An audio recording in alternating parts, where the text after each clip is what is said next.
Rice is more than just a staple food in Japan.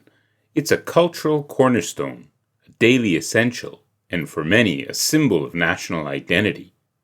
But in 2025, that symbol is now at the center of growing public outrage. Prices are soaring, store shelves are rationing, and trust in government promises is wearing thin. Today we're diving into Japan's rice crisis, how it started, why it's getting worse, and what the new agricultural minister plans to do about it.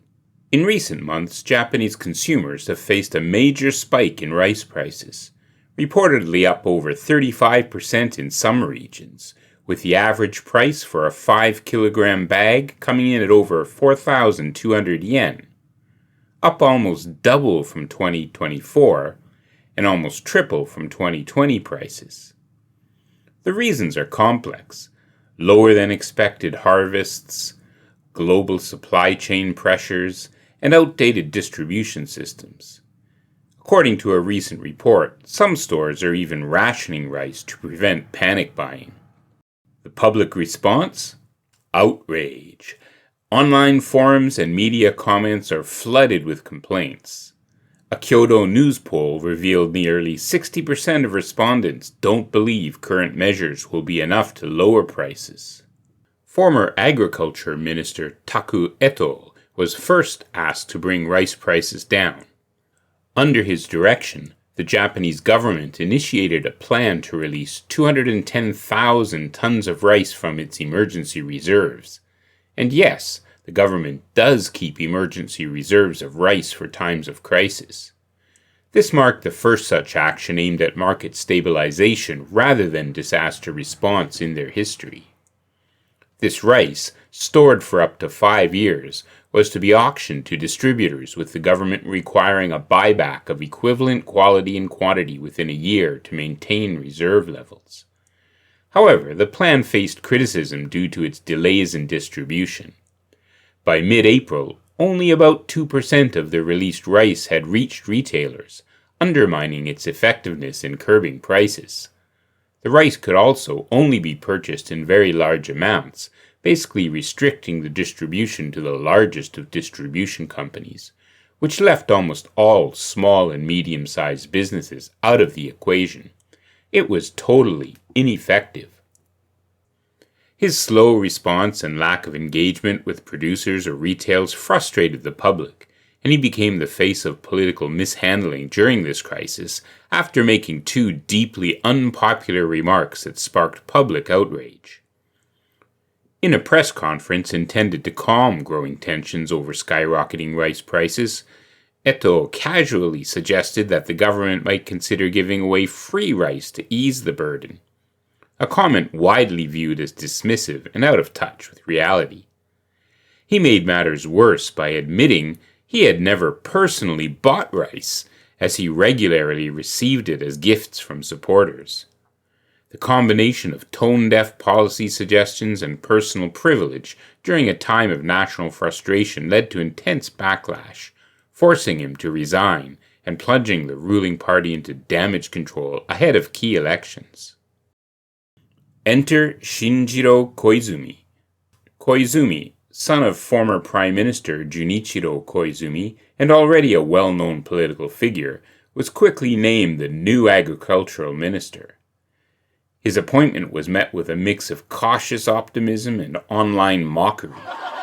Within minutes, thousands on social media made the same joke.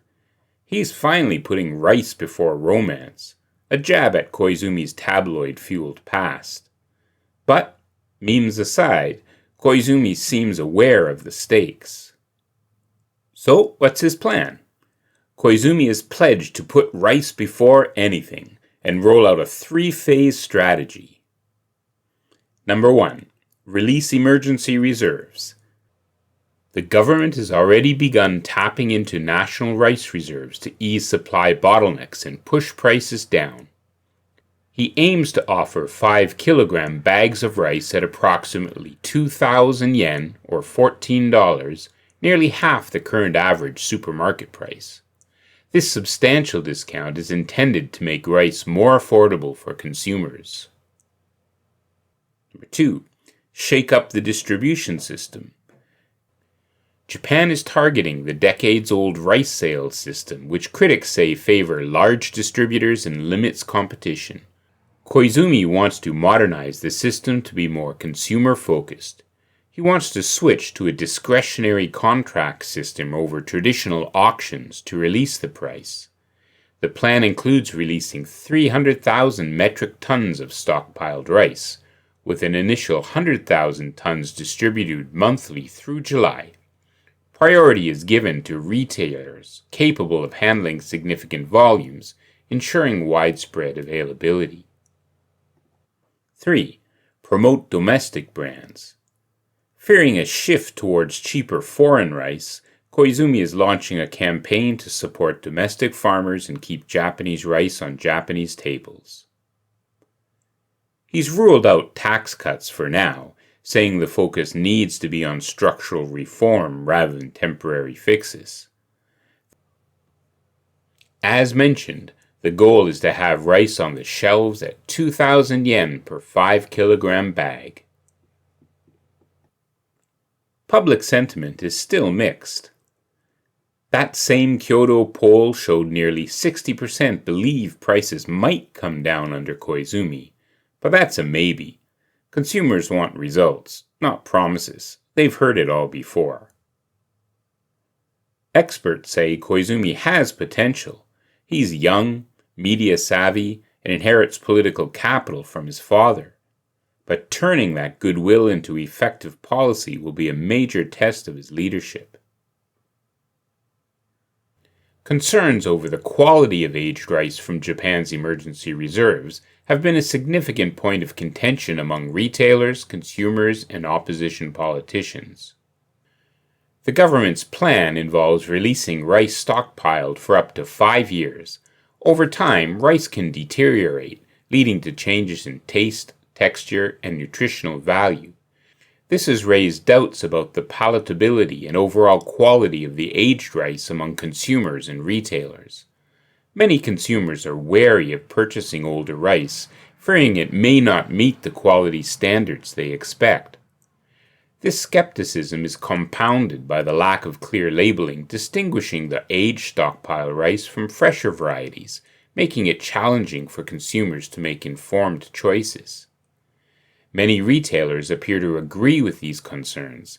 Some are reluctant to stock the aged rice due to concerns about customer satisfaction and potential damage to their brand reputation.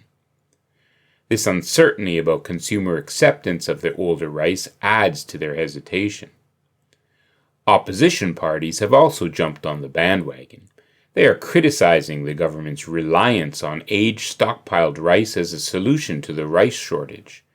They argue that this approach is a short-term fix that doesn't address the underlying issues affecting rice production and supply, such as climate change impacts and structural problems in the agricultural sector. Additionally, opposition leader Yukio Edano's comment referring to the reserve rice as animal feed sparked controversy, as traditionally 5-year-old stockpiled rice was reserved for feeding to animals for farming. He has been criticized for the comments. But he's got a point, doesn't he? In any case, to sum the situation up, if rice prices don't drop by early June, as the government has promised, Koizumi may find himself in the same hot seat Etou just left. Japan's rice crisis is about more than economics. It's about trust, tradition, and the everyday lives of millions of people. As the government scrambles to deliver on its promises, one thing is clear. When it comes to rice, the Japanese public is not willing to settle for half-baked solutions. Thanks for watching. And let me know in the comments, do you think Koizumi can pull this off? I'll let you know once the discounted rice supposedly hits the shelves. If you like this video, please don't forget to like, subscribe, and share it with others for some more interesting tidbits from Japan.